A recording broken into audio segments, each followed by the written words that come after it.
Welcome to Prince Shorthand House. Exercise number 107, Sir Kailash Chandra.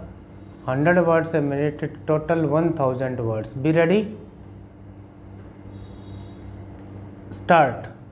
Mr. Deputy Chairman, I have to thank honorable members for the kind words that they have said about the government in the course of the discussion this afternoon. This is an occasion of more than ordinary significance. The political history of India had many vicissitudes, and this particular day will be remembered as placing another milestone in our progress towards an ideal state. There have naturally been many storms, and we have had to pass through considerable stress and strain. Yet it is a great pleasure to me to tender my felicitations to the honorable members of the House. During the last 10.5 months, the country had been resounding with the echoes of the State Reorganization Commission, the proposals made by it, the various claims put forward by individual groups and government, and the comments and criticism made by innumerable persons from the press, from the public platforms, from the floor of the legislatures, and ultimately from the floor of the two houses of parliament itself.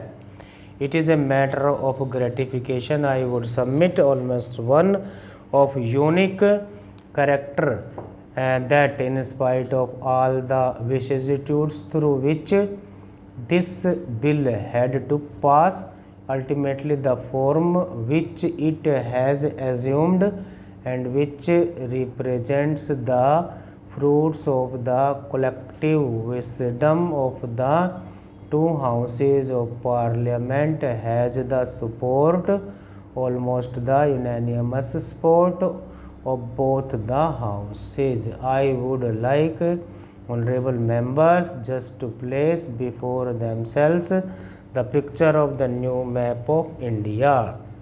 So far, we had a large number of states. Perhaps there were 20 states besides some other territories, but now we will have only 14 states and 4 territories besides the Andamans and Nicobars and the Lakshadweeps.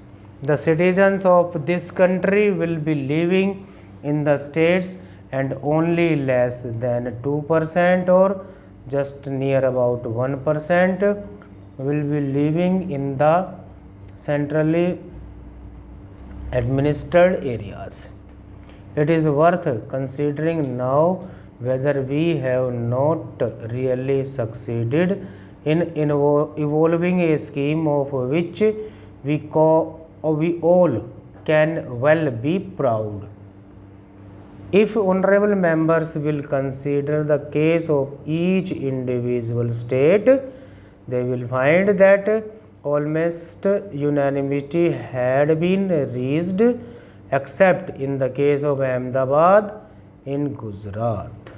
If you take one state after another, you will find that almost all people in the country have now accepted the scheme that is contained in this bill. If you take the various states, you will see that Tamil Nadu, Andhra, Kerala, Punjab, Rajasthan and other states have virtually accepted the scheme contained in this bill. It is unfortunate that there has been some amount of difference in Ahmedabad in regard to the bilingual states of Bombay, which was introduced in this bill with the unanimous support of the members of the Lok Sabha, and I hope with the backing of most of the members of the Rajya Sabha, if not of all of them. I do not want on this occasion to enter into petty controversies. This is too big an occasion to admit of any tribal points by way of debate or otherwise. It is my confirmed opinion that the country has succeeded in achieving results which will prove to be of an enduring character and which will take it forward on the road to progress, prosperity, and to absolute security and safety. The unity of India will indeed be helped by the rational distribution of the territories of the country. There has been a long-standing hankering on the part of large multitudes that their areas should be reorganized.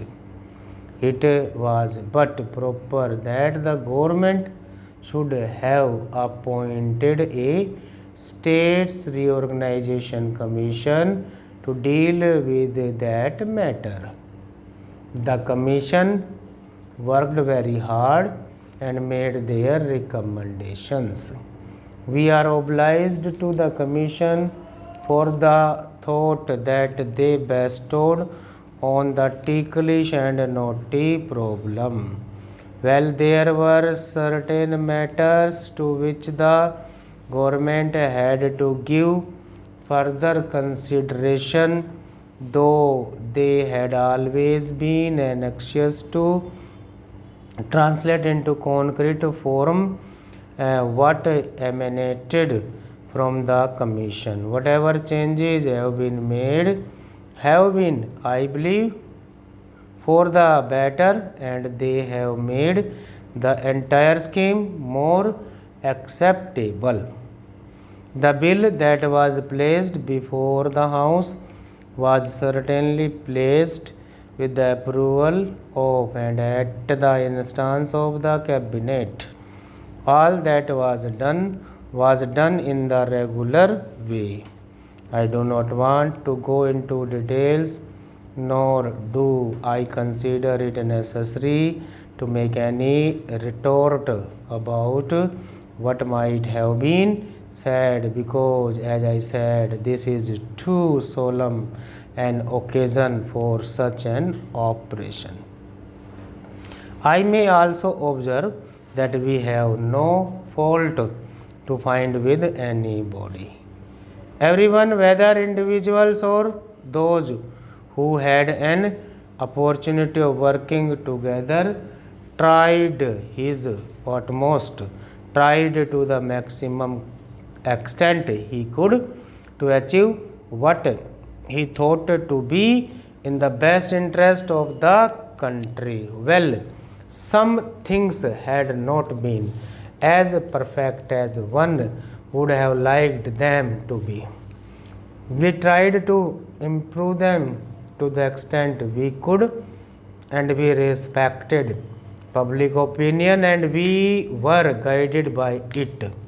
So far as the bilingual Bombay state is concerned, I believe that everybody accepts that it is an ideal solution for Bombay. Without being unfair, no one can find fault with government for having agreed to accept a proposal which I think 99% in the country is considered to be the best solution to this very ticklish and almost insoluble problem which had engaged the attention of this and also of the other house continuously for days and for weeks and weeks. I am glad that today the scheme that we have has the backing, the goodwill, the blessing and the support of the entire people in the country. There may have been some errors, there may have been some aberrations.